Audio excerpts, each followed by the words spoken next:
Hello, C.S. Lewis students, and welcome to the first lecture after spring break on the Abolition of Man. This lecture is about 11 minutes long, and it'll be helpful if you have your copy of The Abolition of Man in the Essential C.S. Lewis with you.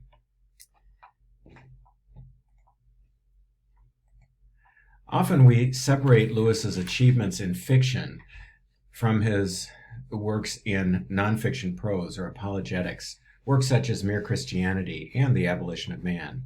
But I think that's a mistake. One of the great imaginative strengths of Narnia is its moral clarity. Lewis refuses to separate the moral imagination from the romantic imagination. That is, the imagination that creates new worlds is deeply linked to the faculty that perceives moral and spiritual truth. And while there's a lot of pure delight and adventure in Narnia, the deeper moral genius of that series is that the characters often face genuine moral dilemmas. Though they're children, they're never patronized. They must act in one way or the other without full information, and their decisions will have grave consequences for the entire fictional universe of Narnia. Now, the word choice seems almost too bland to describe what they face. They must keep faith or betray. They must move to a higher level of maturity or return to childish dependence. They must see a dangerous job through or run. C.S. Lewis believed in a natural law that applied to all humanity. Still, it had to be taught. He believed in a moral education, and his book, The Abolition of Man, is his most mature expression of that. In that book, he calls a moral education an initiation. It's instruction, not indoctrination. But it's not merely a clarification of choice either. We don't seek to transmit merely our own views or desires to the future, and we don't get to decide what morality requires. Instead, we discover it. We recognize it. We transmit a moral truth that binds us to all humanity. Education is not an expression of power or a search for it, but rather an inquiry into reality. Let me illustrate how foreign this is with reference to an interview I heard a couple of years ago by Terry Gross of National Public Radio. She was talking with a Catholic priest who was explaining why the Vatican didn't want men who identified as homosexual to enter seminaries with the intent of becoming priests. The Catholic Catechism says pretty clearly that homosexuality is an objectively disordered condition. The priest explained this, and he said the Vatican doesn't want anybody to enter the priesthood in a disordered condition. Well, the interviewer nearly lost her cool over this. "Who are you to decide what is objectively disordered?" she asked. "What gives you the right to decide if another person's sexuality is proper?" And in response, the priest said, essentially, "I'm nobody. I'm not deciding anything. I'm simply recognizing what the church has discerned from nature and scripture over the last 2,000 years. I wonder if you see the difference. The interviewer believes that individuals decide what is right, and it's a matter of power. She also believes in the equality of nearly all consensual sexual relations, or rather, she assumes both of these things.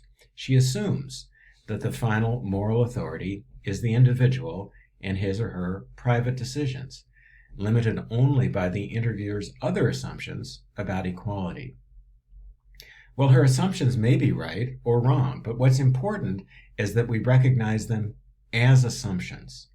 Those assumptions are very close to the ones Lewis questions in The Abolition of Man. He sets out to argue for a moral order of the universe. It exists whether our cultural leaders recognize it or not, and this order is in conflict with the assumptions of many in our current cultural moment, Lewis maintains. An educational system built on these assumptions will turn people into mere trousered apes, he declares, and men without chests. Well, in The Abolition of Man, as in Lewis's fiction, the moral task of the teacher or the writer or the reader is threefold. It is to help us recognize the moral order, recognize the complications to that order at any given cultural moment, and to overcome those complications and choose to follow that order. In The Great Divorce, the visitors to the refrigerium mostly do not recognize the reality of their current situation. They don't recognize the realities they faced in life. They come up with excuse after excuse for maintaining their selfish behavior. Even a stampede of unicorns cannot get their attention. In the last battle, the dwarfs cannot see the beautiful world that beckons beyond the stable, although Emeth, the follower of Tash, can. What he has been following is the Tao, that order that Lewis points to in The Abolition of Man. Well, in these 1943 lectures on education, in The Abolition of Man, Lewis confronts the contemporary education system in nonfiction prose rather than in imaginative fiction. But the issues are the same. How do we recognize the moral order, recognize its complications today, and overcome those complications, and choose to follow that order? The thesis of the book is found at the beginning of Lecture 3. Without a view of the nature of man, we will end up abolishing man.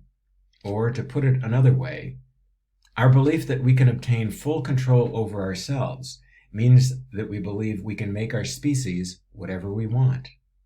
But the power of man to make himself what he pleases really means the power of some men to make other men what they please. Now, Lewis opens the first lecture by responding specifically to a book on education. One of them is called The Control of Language by Alex King and Martin Kelly. That's the main book, and he calls it the Green Book. According to these authors, when someone makes a statement about reality, he's actually only describing his own feelings, not the object itself, and not reality itself. All statements purporting to assign value to something are really nothing more than statements about the emotional state of the speaker, and therefore of little importance. By the opening of Lecture 2, Lewis states, the practical result of education in the spirit of the Green Book must be the destruction of the society which accepts it. That's a big claim. He argues that only in recovering a rational, universal moral law, really a natural law, can education provide the basis for a truly humane society. But surprisingly, he begins with aesthetics, the study of beauty. How does he get there? How does he get from beauty to truth? They're not the same to Lewis as they were to Keats, and the bridge from one to the other is sometimes shrouded in mist. Lewis defends an aesthetic education because he believes, following St. Augustine, that education must teach the soul to love things in their appropriate order. Augustine had defined virtue as ordo amoris, the ordered condition of the affections, in which every object is afforded that degree and kind of love which is appropriate to it. Now, love is different from mere assent to truth, or rather, it is more than assent. It is assent to truth coupled with a desire for it. The final two paragraphs of Lecture 1 are crucial. There, Lewis notes that this desire is not located in the head, it comes from the chest. What contemporary education is giving us, he says, is men without chests. The chest is that middle element between the intellect or spirit and the appetite. The chest is where the sentiment is trained or not, where a generosity of spirit or magnanimity is cultivated or ignored. Without the aid of trained emotions, the intellect is powerless. Lewis specifically looks to Confucian sources, as well as to Greek, Jewish, and Christian ones, to make his appeal universal. That is his move to universal truth. And he has a name for this universal moral agreement. He calls it the Tao, and he illustrates these truths in an extensive appendix drawn largely from the Encyclopedia of Religion and Ethics. Well, at this point, he moves to this universal doctrine underlying his argument. It is the doctrine of objective value, he says, the belief that certain attitudes are really true and others really false, to the kind of thing the universe is, that the kind of things we are. That's on page 435, Lecture 1, paragraph 11. This is really the doctrine of natural law, the same doctrine the Catholic priest was referring to in that interview.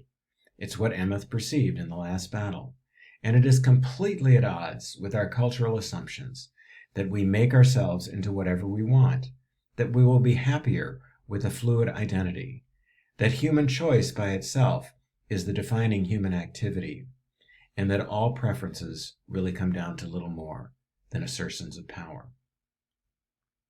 Now, there are many great quotes from the Abolition of Man. My dad loved the sentence, again, 2 paragraphs from the end of Lecture 1, where Lewis writes, "In battle, it is not syllogisms that will keep the reluctant nerves and muscles to their post in the 3rd hour of the bombardment." And that's spoken by a man who had endured bombardment during World War I. And it appealed to my dad, who was facing World War II. And the final lines of the book about seeing through everything, they've become justly famous. Take a look at them. They describe the critic who believes that he or she has unmasked the real agenda lurking, the economics, the religious expression, the art, the literature, the philosophy, and so on. The real motive is apparent to the critic, whatever the author or the artist may say. Well, you'll find many familiar Lewis themes in this book: the attraction of power and magic, the ironic result that modern promises of liberation and reason turn into imprisonment and arbitrariness. But above all, keep on the lookout for that familiar pattern where Lewis invites us to recognize the moral order, to recognize the complications to it at any given cultural moment, and to overcome those complications and choose to follow that order.